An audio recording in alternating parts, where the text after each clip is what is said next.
Okay, good afternoon, everyone, and welcome. This is the program on optimizing your business with New Jersey Clean Energy Program Energy Efficiency Incentives.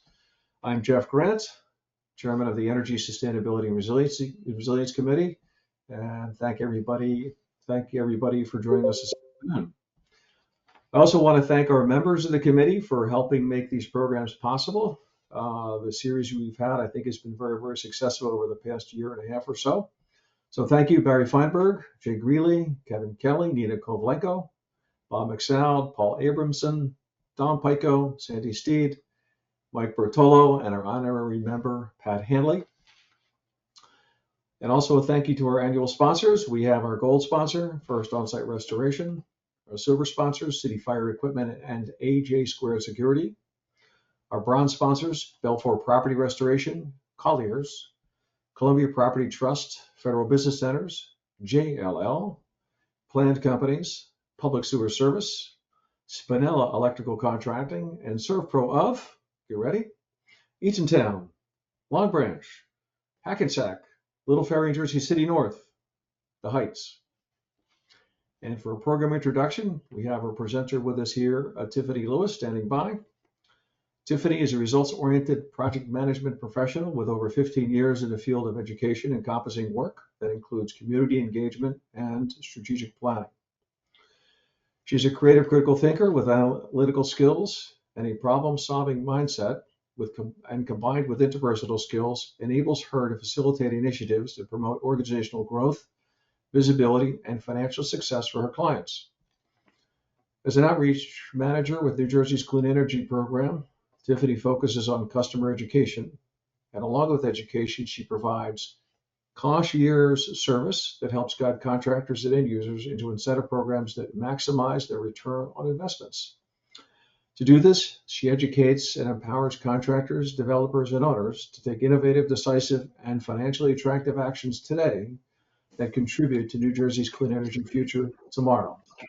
So without any further ado, I'll turn the screen over to Tiffany and she can proceed. And thank you, Tiffany. Thank you, Jeff. Much appreciated. Just going to share my screen one moment.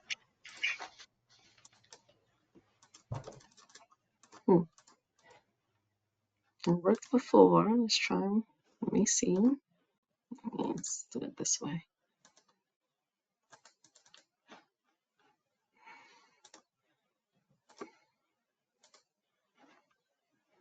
All right, I'm going to try that again. Okay, great. Okay, can you see my screen there? Yes, I can see it. They're all Awesome. good to go. Great. Over. Thank you again, Jeff. I'm truly grateful to have the opportunity to provide you all with information about New Jersey's Clean Energy Program that I do hope that you find valuable. And as Jeff mentioned, as an outreach account manager, I am definitely here to provide you with the right resources and then also support you in ensuring that you do understand this information and to get you over to the right programs based on what your project needs are. So,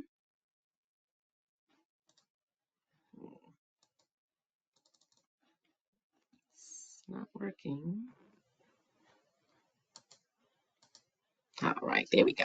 So our agenda for today, I'm going to provide you with a brief introduction to New Jersey's Clean Energy Program.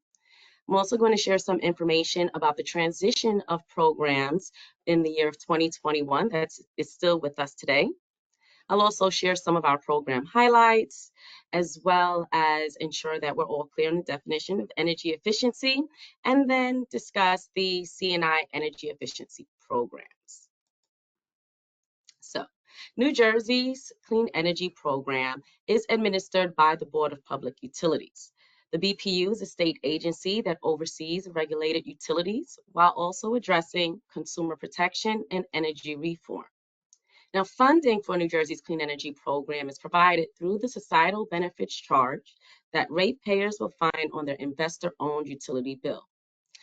Now, with the exception of our school and small business stimulus program, which is federally funded and also administered by the BPU, our funds come from New Jersey State. So along with helping residents and businesses save money, these incentive programs also have a positive impact on the environment.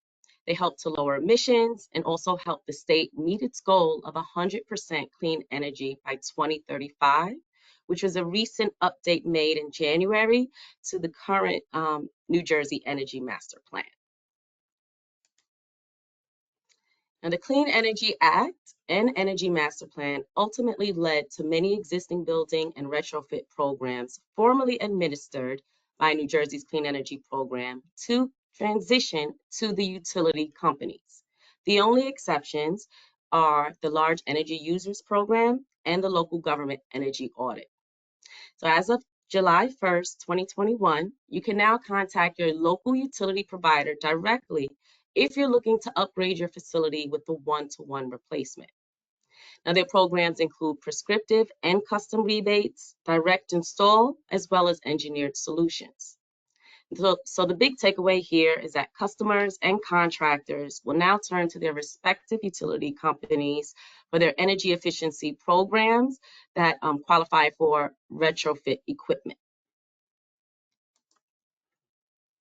So I'm just going to take a few moments to go through how New Jersey's Clean Energy Program performed in our fiscal year 2022, which runs from January 2021 to January 1st, from July 1st, 2021 to July 1st, 2022. Now, before diving into the highlights of the program, I do want to inform you of our full portfolio of programs. So you'll see the 5 programs designated here, which include specialized energy efficiency programs, which is for new initiatives and research. You also have the renewable energy program for offshore winds and solar. We also have a distributed energy resources program. And then, of course, we have programs for residential and the commercial and industrial sectors. So in fiscal year 2022, we processed over 64,000 applications, which resulted in nearly $130 million paid in incentives. These energy savings were delivered and realized through energy efficiencies in electricity, as well as gas and oil consumption, as well as other forms of energy generation. Now, this is actually one of my favorite slides as it highlights the fruits of our labor. The amount of CO2 emissions saved from the program year equates to over 1.9 million cars being removed from our roadways, as well as 147 million trees planted. So what these results show is that the amount of greenhouse gas emissions eliminated has an obvious impact in furthering a more sustainable energy future for the state of New Jersey. So for today, we're going to focus on the programs that align with the commercial and industrial sectors. And as a reminder, the Clean Energy Program is now the sole administrator for new construction energy efficiency incentives throughout the state of New Jersey. So as mentioned, my goal here today is to educate and empower you to make decisions today that's going to help you save money and energy while having a positive impact on the environment. So this is a high-level overview of how you can obtain energy efficiency incentives. So this slide shows a very simplified version of the process to give a general idea of how these incentives can offset the cost. Please keep in mind that the actual workflow is much more complex, but as mentioned, you do have the support of outreach account managers, and there are quite a few of us throughout the state to provide you with the necessary support, as well as supporting and ensuring that your contractors are also educated with this information. So you can start by choosing energy efficient equipment. And then once you've chosen that equipment, you will then submit application to receive the incentives that will offset the cost of that likely more expensive energy efficient equipment. Now, once you use the equipment, you'll then be able to benefit from ongoing lower utility bills, as well as savings for years to come. This also contributes to a healthier air and climate throughout the state.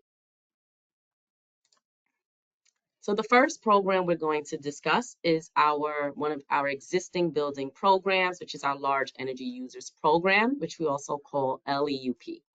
Now, this program is available for larger C&I entities that have an average peak energy demand equal to or over 400 kilowatt hours.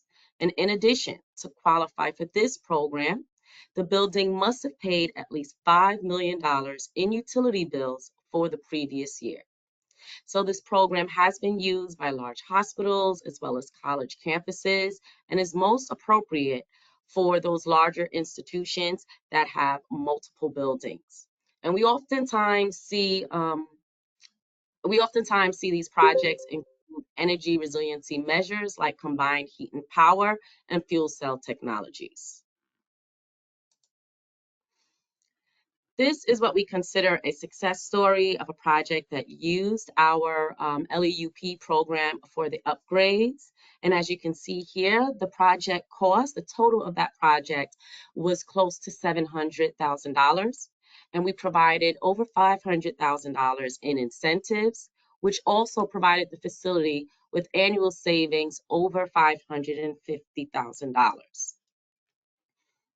And I do have a second success story. I do understand that there might be a large amount of owners who have existing buildings and may be interested in this program. So you can also see here that we also partner with Rutgers University and provided them with upgrades to 36 of their locations. These upgrades did include for this project specifically LED lighting, HVAC systems, as well as fan and pump motors. The project cost was over $1.7 million, and they were provided with over $1 million in incentives, which contributed to an annual savings of close to $600,000, which brought their payback period down to 1 year. Well, close to 1 year. Now we're going to touch on our new construction sector. So it's important to stress here that any size new construction or gut rehab project may be eligible for incentives. We do, however, require that these projects exceed the ASHRAE code 90.1 from 2016, which is our current baseline. Before diving into these programs, as mentioned, New Jersey's Clean Energy Program administers these programs for new construction as well as gut rehab projects. So we oftentimes get questions about what defines a gut rehab project, as it can be subjective. So you're going to find these 3 definitions within our program guides that make a project eligible to receive incentives through New Jersey's Clean Energy Program. So it does require where the substantial renovation checks any one of these boxes. So either a change of use and reconstruction of an existing building, or where there's construction work of a nature that requires that the building or portion of the building within be out of service for at least 30 days. And we mean out of utility service for that designated project area. Where there's reconstruction of a vacant structure or portion of the building within. So now we're going to dive into those new construction programs, starting with our Smart Start Buildings program. Now, this is a single measure rebate program. This program does not have any size to qualify to receive incentives. And what's really unique about this program is that you have 12 months after the purchase and installation of equipment of a prescriptive measure, to be considered for rebates. Many types of energy efficient equipment with certifications like Energy Star are included within our prescriptive list. And as seen here, the incentive cap for this program is $500,000 per electric account and $500,000 per gas account per each fiscal year. Now, this next slide shows a list of what is considered a prescriptive measure for New Jersey's Clean Energy Program. And these measures are what I was referring to when I mentioned that you have 12 months for the purchase and installation. However, the Smart Start Buildings program also has custom incentives that you can receive incentives for. So if there is a way to save energy and you can prove to us that there is a high likelihood for receiving incentives for those custom measures. So that's part of the process if you are considering equipment that is custom and not selected from the prescriptive list. Here is an example of a project that used our Smart Start program. And as you can see for this program, for this project, our incentives helped cover 1/3 of the project costs while also contributing to an annual cost savings close to $36,000. Now, the next program is our Pay for Performance program. This program, which we call P4P, provides a more holistic and data-driven approach to whole building energy efficiency. And this program can include other items that aren't available through Smart Start, such as building envelope measures like windows and insulation. This program has a requirement of 50,000 square feet in size, and it requires that at least 2 or more energy efficient measures be considered. That's going to result in at least 5% energy savings compared to the current ASHRAE code, and that increases to 15% savings for multifamily buildings. The incentive cap for the Pay for Performance program is 50% of the project cost, up to $2 million per project or $4 million per entity annually. Now, what's unique about this program is that a pre-approved contractor will help the applicant walk through the application process. They help you to fill out the application, they help you in developing an energy efficiency plan, as well as with installing equipment. And what's great is that you will find a list of vetted and approved contractors available on our website. And if you are working with contractors that are interested in becoming a partner with our program, there is a simple application for them to apply. Now, this flow chart gives more details into the Pay for Performance process. Now, because this program involves an extensive verification process, it's important that the end user is able to work with a timeline of 2 to 3 years. The total incentives are split into 3 payments that correspond with project milestones, starting with the approval of the energy reduction plan. And the next incentive payment happens with the verification of the equipment being installed. And then the last payment occurs after the savings have been verified. So 1 year later, after the building is fully operational, we send a team in to assess the plan, the energy efficiency plan, and the actual energy savings. And then that you can consider as a bonus check for the performance of the building. This slide shows actually one of our most recent projects that received an Energy Star rating of 75. And this, the South Brunswick ShopRite is one of the most up-to-date for this fiscal year success stories. The project received over $97,000 in incentives and contributed to over $24,000 in annual cost savings. This is a second project that used the Pay for Performance program, which was a gut rehab project.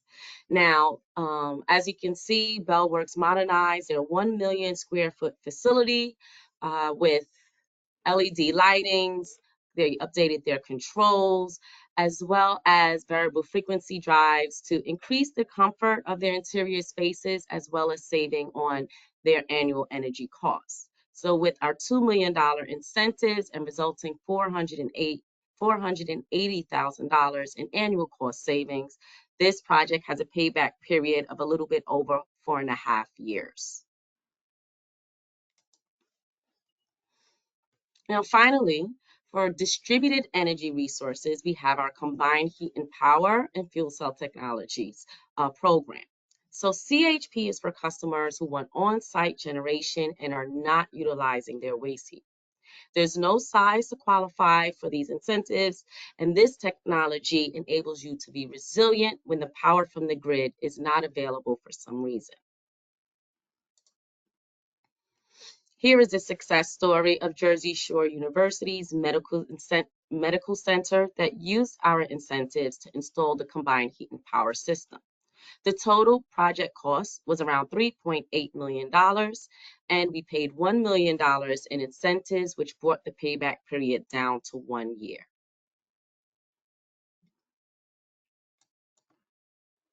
So this concludes the New Jersey Clean Energy programs that I'd like to present with you today, and I do hope you found this information to be valuable. On the screen, you'll find my contact information, which I'm sure will also be shared if you would like to schedule time for a lunch and learn with your team to speak more specifically about the project that you're interested in. And as mentioned, we also provide that concierge service if you need any additional support with identifying the utility programs, energy efficiency programs. And then we're also available to support your contractor in becoming a trade ally with New Jersey's Clean Energy Program. So thank you for this opportunity, Jeff, and thank you all for your time today. Oh, great. Good job, Tiffany. Very, very good job. I like the concept that, you are there as kind of like the consultant that's readily Yes, available to like swoop down and, jump into these project opportunities and, act as an advocate for all these programs that can, hey, I don't want to say it's free money because effectively we all pay for it in our rates. exactly. Everything is Hmm. free, but it helps us, get back some of what we put into the system. And Exactly. so that's very, very good. I I guess the message to everybody here is if you have anything that you're doing, even from a simple HVAC unit replacement to a gut and rehab, to call Tiffany and bring her in on the discussion and see what they're able to offer to improve the price. I did have a couple of questions that came in from somebody named Jeff Hmm. Grant while you were talking, so I thought I'd walk through those now. Yes, Um, no problem. and anybody else out there, feel free to chime in into the message board or unmute or raise your hand or whatever, get our attention. So I'm looking at the case studies, and what I notice is that the incentives that we have can more than halve the cost of these projects. And it's at It least half can. the cost of the project. Hmm. Is that what you find is typical for what you're dealing with these gut and rehab projects, or something that you would see happening in the commercial real estate industry? Yes, and I think that what's really important to keep in mind also, it really is on a case by case basis. These success stories are shared as having some of the best results as far as receiving incentives. And one important thing to keep in mind also is that it's really intended to offset the costs. It's not a grant program, but these funds will help us as a state reach our energy goals and really support us in just having a cleaner and healthier environment throughout the state. That's really its intention. Yeah, a clean and healthy environment is good, and we certainly appreciate the incentive funding to help get us there. My concern is, that how many of us are leaving money on the table because, we just don't have the awareness or the motivation to reach out to you. So there seems very easy to just pick up the phone and call you or send you an email and have a quick Mhm. conversation, and, you can figure out, if there's any there. I did also have a question on the retroactive filings, the concept that, you can do the work, do the upgrade, and then go back and do the application for an incentive. Um, what kind of documentation is required to file for the incentive retroactively? The documents are pretty similar. As part of the application process, we would need to pretty much see proof that the equipment has been installed. We need to verify that the equipment is a part of the prescriptive list. And there are additional documents, tax clearance certificates, W-9s. We do require prevailing wage also to receive incentives from the Clean Energy Program. And the only exception to that is if it's a multifamily building that is less than 5 stories, then that prevailing wage is required. All right, so as long as we're 5 stories or more, you've got to pay prevailing wage. We need W-9. We need, I guess, the utility meter has to be in the name of the person filing the application. Yes, Is that must be in line. the And meter it's is not necessarily in the name. I'm sorry, Jeff, didn't mean to cut you off. It's not necessarily in the name of the person who's submitting the application. Many times we do work with our trade allies who are contractors who are doing the work. The information required on the application includes the customer, so who the end user is, as well as the contractor. And then the third portion that is required is just to identify who the payee is. Depending on the situation, it could be the end user or it could be the contractor. all right. Well, that's a good point. So not necessarily the owner of the utility meter gets the incentive. The owner can assign it to the contractor or to some other party. Exactly. They do that in writing. Now, not a lot. Sometimes commercial real estate owners have a situation where they've got a building, the gut and rehab is on, floors 2 and 4, and they happen to be separately metered by the hmm utility company. Um, put our heads together on that. How would we handle filing for an incentive in that situation? The question is if it's a separate meter than the rest of the building. Yeah, the landlord is doing the gut and rehab, Mhm. and it's a floor or multiple floors that has a separate JCP&L meter or PSNG meter. How would the landlord approach, managing incentives under that scenario?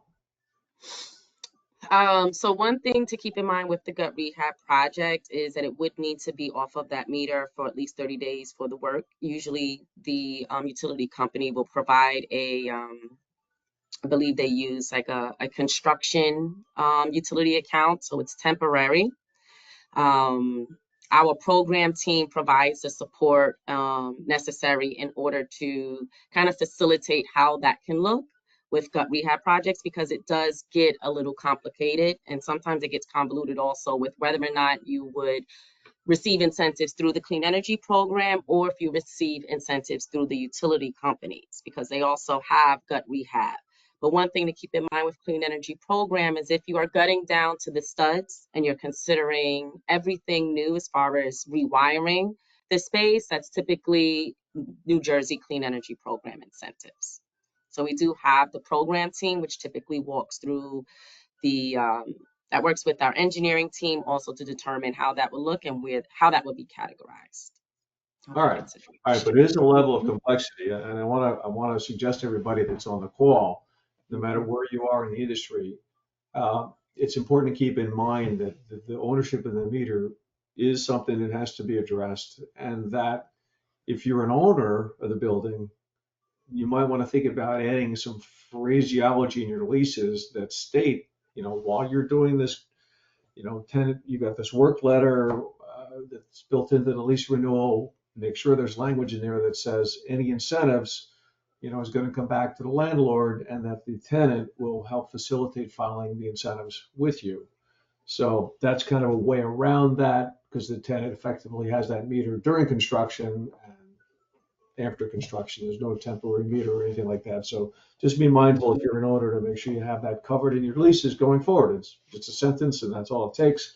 And it saves a lot of trouble down the pathway once that gut rehab happens. So that's good. Thank you, Jeff. Okay, the last comment that I thought of while you were presenting, and I Mhm. like it a lot, that the pay for performance has this feature, and it's a process. I mean, you do a plan, you make sure you better ASHRAE 2016, you have Mhm. 5% savings, and it's not like somebody writing down on a piece of paper that we're going to accomplish all these great and wonderful things. We will. But Mhm. at the end, there's a process where your team demonstrates that it was accomplished, and you get Exactly. paid only if you perform, hence pay for performance. But that's important because it's really ratepayer funds that are being dispersed, and there has to be credibility there. But there's also a benefit to the owner when this is done, the management gets to see the cause and effect of really solid decision making. You know, you embarked on the process, you're building efficiency into the project, and at the end, you get to see here's what we've done. And that here's what we've done easily gets converted into a case study that, you know, if you got a marketing department, something for them to do. They can publish the case study on your website. It's something you can be proud of on behalf of the tenant, on behalf of the building owner, on behalf of the building management, that you've accomplished it. And it bridges the understanding of, you know, we're really getting something for our money. Management gets to see we really are saving this money. You know, it's signed off by the Board of Public Utilities, it's signed off by the Clean Energy Program, it's signed off by the consultant, the expert that you've hired to make sure it's done right. This money really is saved, it's real, and it's tangible. It's not this amorphous concept of, you know, nobody really knew what happened. Well, this is what happened. That's a point that I think is Right. very long-winded Yes, way. and that the success stories only require a publicity release form from the end user to say that we can use this information publicly. In addition to us presenting this information throughout the state at our different events and presentation opportunities, it also goes on the Clean Energy website. So you'll also find actually what is considered case studies, because they definitely go into more depth when releasing this on the website in regards to the type of equipment, the expectations, what the plan looked like, what the goals look like, what was actually achieved. It definitely provides a more holistic view of what the project was. This is just high level information that we include in our slides. So Yeah, and if anyone on the call has done a project with the Clean Energy Program, please don't hesitate to reach out. We're actually doing some outreach right now to build our success stories so it reflects the current prices today. okay, okay, very good. Well, I think that case study, by and large, is about the only way to communicate the results. It just that's really it. That's by far that's the only way I found actually works. So that's good idea to have these case studies public on the website and wherever they can be learned, wherever they can be expressed. So okay, good. Well, that is the extent of the questions and comments I've had. I Someone has see their hand you have raised. your hand up, so okay. Nina, if you can go ahead and unmute yourself, feel free to chime in. Hi, Tiffany. Hi, Jeff. The Nina. question that I have is energy modeling, because is that part of that's part of the pre-approval? Yes, that's part of the pay for performance process. So when you work with that pre-approved contractor, that is part of the work that they do for the applicant. So when you say the contractor, because I actually attended the JCP&L. Jerry did the presentation on the HVAC upgrades for the summer, and Mhm. so so we've already became trade allies. We're going through all that, and then that's the question that I still wanted to know is who is doing the energy modeling? Well, if you became a program ally with JCP&L, that would be completely separate than being a trade ally with New Jersey's Clean Energy Program, which is also separate from being a pre-approved contractor with the Pay for Performance program. So those are Oh, three okay. separate, I guess, contractor support programs, depending on what the project is for that specific contractor. So on the website, you will find a list of all of our trade allies, who range from architects, engineers, developers, even solar installers, HVAC subcontractors. They're all listed there. They all receive our newsletter. They're subscribed and receive support actually from outreach account managers. We do have a single point of contact to ensure that they're kept up to date with any program changes. And, they just need to pretty much be in good standing with the Board of Public Utilities, whereas a pre-approved partner with the Pay for Performance project needs to have more experience with the Pay for Performance project process. Also, as mentioned, has experience doing that type of design modeling as well. So it Okay, does so allow that's only space. for the pay. That's That's only only for the something pay for performance. Exactly. Yes. requires the energy modeling. So for all Yes. the other programs, does not. That's what I needed to know. All right, thank you. You're very welcome. Yeah, Tiffany, what were the three? There's a trade ally, a program ally, and I missed the third one. A pre-approved partner, and that's for the pay for performance program. The trade ally can be a contractor of any level, could even be developers, people who are bringing the projects, bringing their clients the projects, the incentives for their projects, excuse me. And then the program ally is similar to being a part of the Clean Energy Program trade ally, but that's specific to JCP&L. So each one of those has a separate application. So being on one list doesn't ensure the same privileges as being on another list. Okay, okay. Well, I mean, I guess you have the different players in the industry, so everybody needs to be qualified. So that makes sense. You have the different categories. So okay, good, good. Well, very good. If there are no other questions, I would say, well, before I say that, speak now or forever hold your peace. If anybody else wants to chime in, this is your last call for questions. All right, hearing none, I would like to extend to you my thanks, Tiffany, for your remarks and for your time here with us today. I hope it's something that turns into some activity for you and for your program. We do have an announcement for the next Sustainability and Resiliency event. It's June 15th. It's titled Building Health and Wellness, and our speakers are Glenn Anacino, our own Glenn Anacino of Ivy Realty, and Delicati of Eco Evolutions, and Daniela Zandi of JLL. So stay tuned for that on June 15th. It should be exciting to see how some of these programs with having to do with building health and wellness are brought together and brought to bear. Thank you all for being here this afternoon. Thank you for participation, and thank you once again, Tiffany, for your wonderful words. And Pat, thank you for facilitating the meeting. So with that, we'll call it an afternoon, and maybe you all get a chance to get outside and enjoy the weather before the hour is over. Thanks, everybody.